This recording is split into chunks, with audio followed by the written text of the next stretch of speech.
everybody, it's Briar Harvey. Welcome to another episode of Systems Are Messy. Today, I am with Megan Stratton. Megan, tell us about yourself. Yeah, well, thank you for having me. I'm so excited to be here. As we were chatting earlier, I just think the whole premise of the show is killer. So kudos to you. But I am Megan Stratton. I live in the scenic city of Chattanooga, Tennessee. I have been working in digital marketing for almost a decade, with most of that being in the broadcast world at television stations. And I'm also a wife, a mom. I co-host a podcast. I have a coaching business. I build courses. So you're not busy or anything at all. I have a lot of free time and I get bored often. Yeah. So lots and lots of things. Yes. Okay, so let's get into it. How do you keep track of all that stuff? All right. So really, over the past couple of years, I used to be a to-do list junkie. And then you start hearing all these buzzwords like vision boarding and vision casting and goal setting and just all of this stuff. And I was introduced to the company Cultivate What Matters by the co-host of my podcast. And she said, hey, look, this really helps you bite-size everything for the entire year. Because as I just mentioned, I have several different things going on.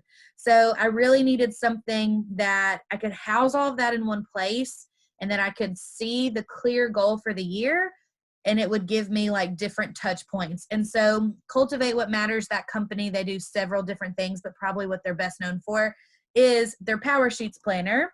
So I have that in front of me to chat with you guys about it. And this is my third year using it.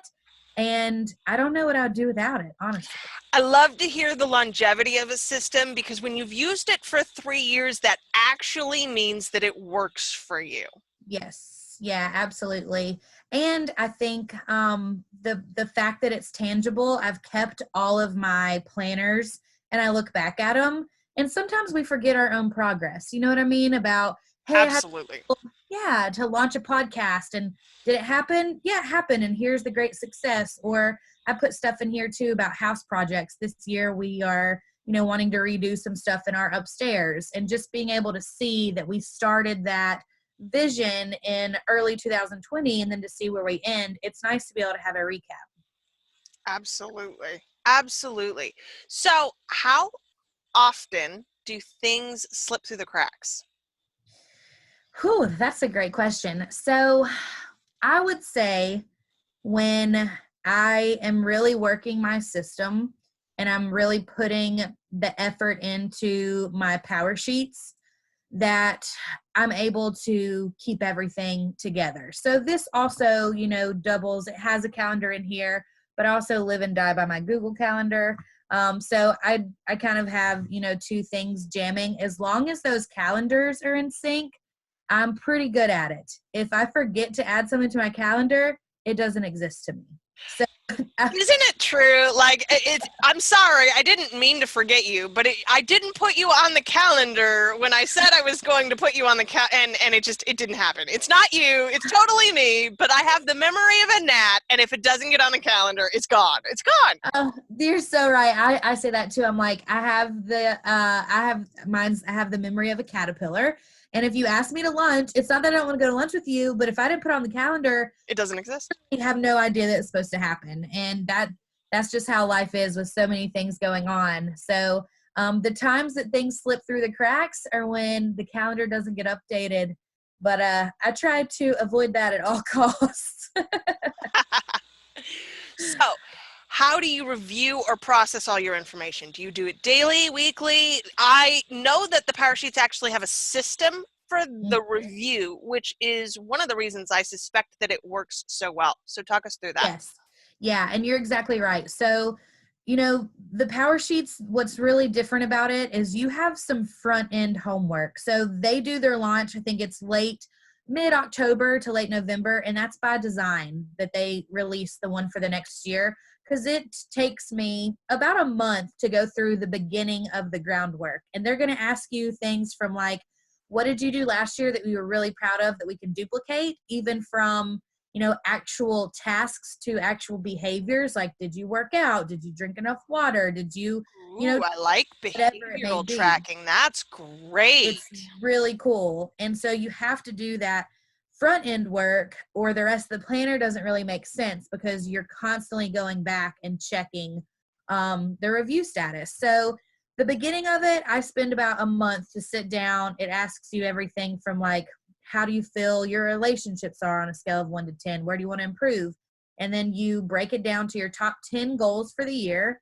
And then each goal breaks down into a mini goal, and you track your progress throughout the months. And so if you get behind, it is a little bit rigorous to keep up with. So I try to update it once a week. I definitely update my calendar daily, just as it changes. But going through like the actual like goals, your to-dos, and that kind of thing, it's a weekly process for me.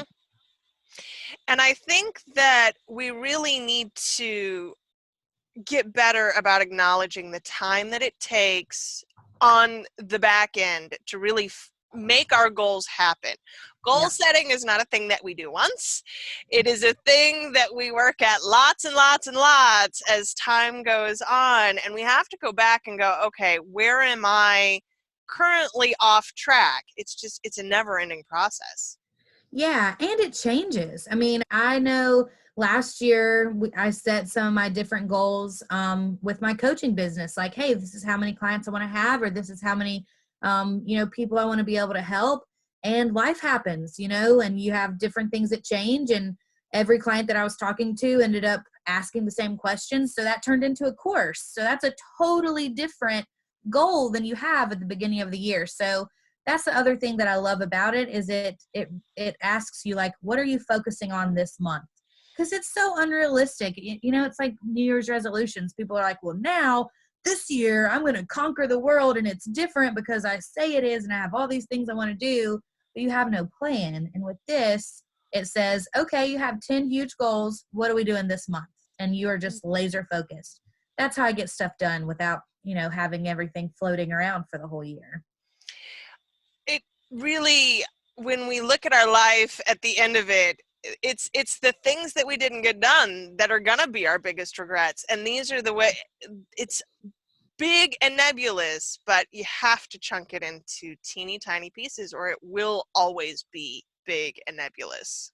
Yeah, I agree. And I think too with this, it asks everything from not just like business related or like money generating ideas, but do you want to spend more time with family? Do you want to read more? Do you want to cook more? Like, do you want to enjoy life more? And you build that in to your year, because nothing's worse than working 12 months and looking back and going, well, I got a lot of work done, but what else did I do? Yep, definitely.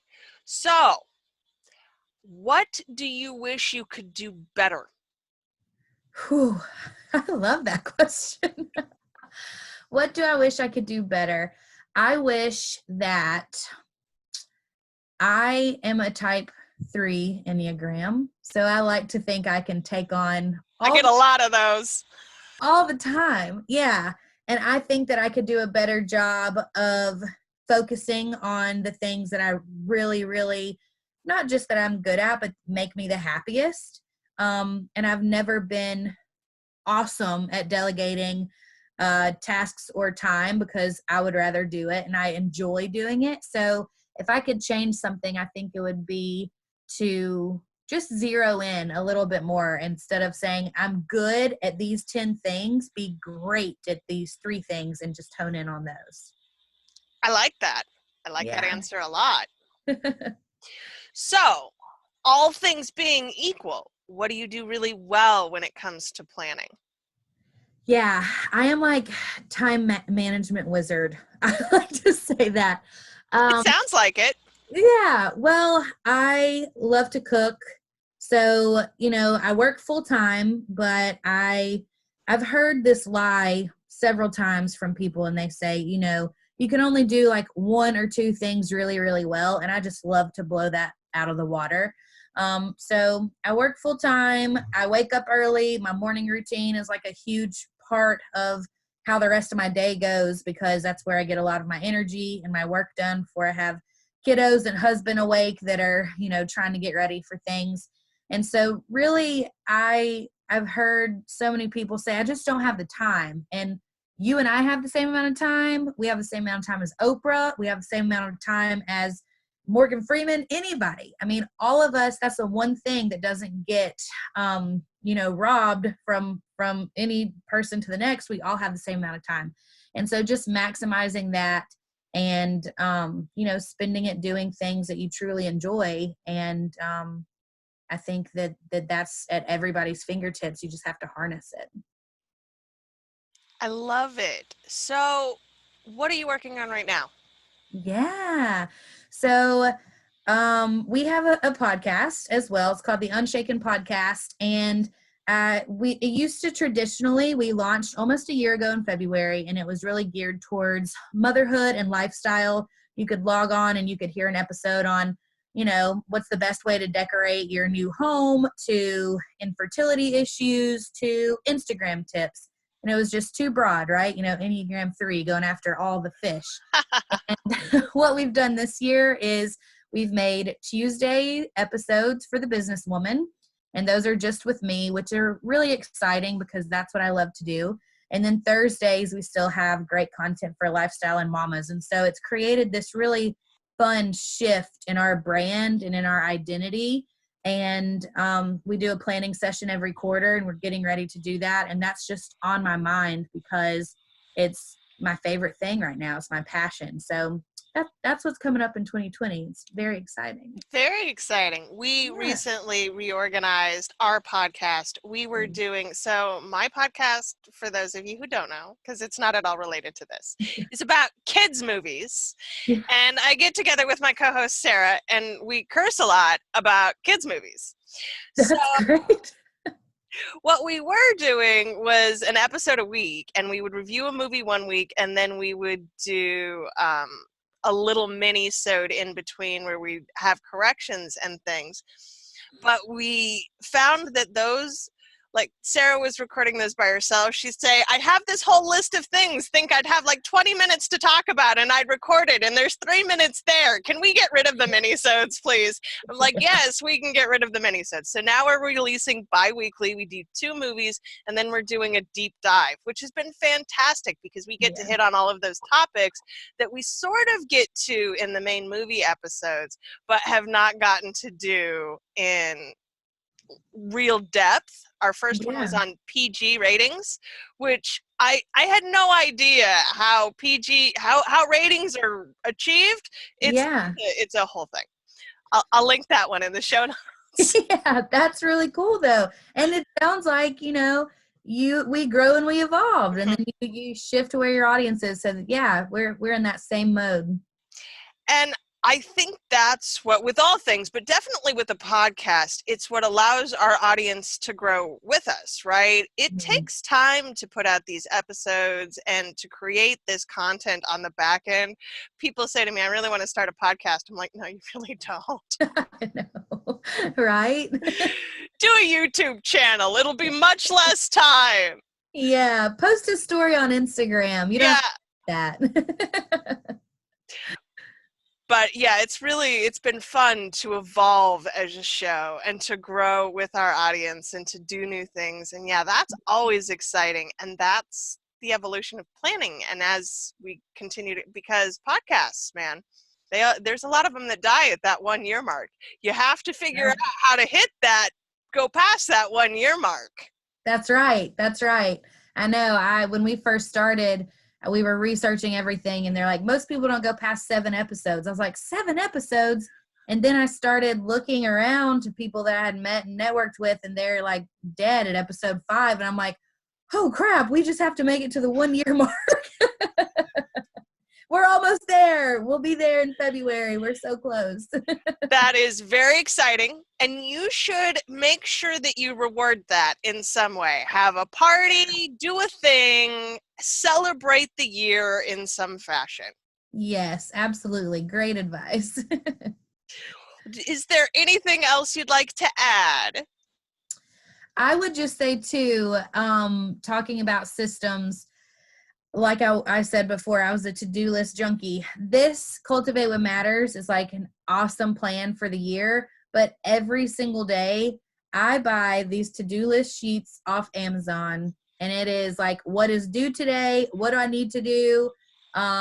Everything from like house stuff to business stuff, and they're super cheap, and you just scribble it down and they rip off. And let me tell you, there's like nothing better than crossing stuff off that page or ripping that page off when you get everything done and balling it up and tossing it away. So I think that itself is a little mini system, but it still gives you something that you need to look back and remind yourself, hey, these are my top tasks, so that you can stay like zeroed in. I still use the index cards. I have all of my stuff on digital, so, and it's very much, you cross it off, and then for me, I tear the card in half, and there's something very lovely about that sound as I'm ripping it in half and throwing it in the trash. Like, that's addictive all by itself. Like, absolutely. Well, Megan, this has been amazing. Thank you so much for coming. It was really great to have you. All of your information, where can we find you? Yeah, so I'm on Instagram at MegStrat. You can find me at meganstratton.com, and the podcast is unshakenpodcast.com. Wonderful, and it'll all be in the show notes. Thank you guys so much for listening, and we'll see y'all next time. Bye.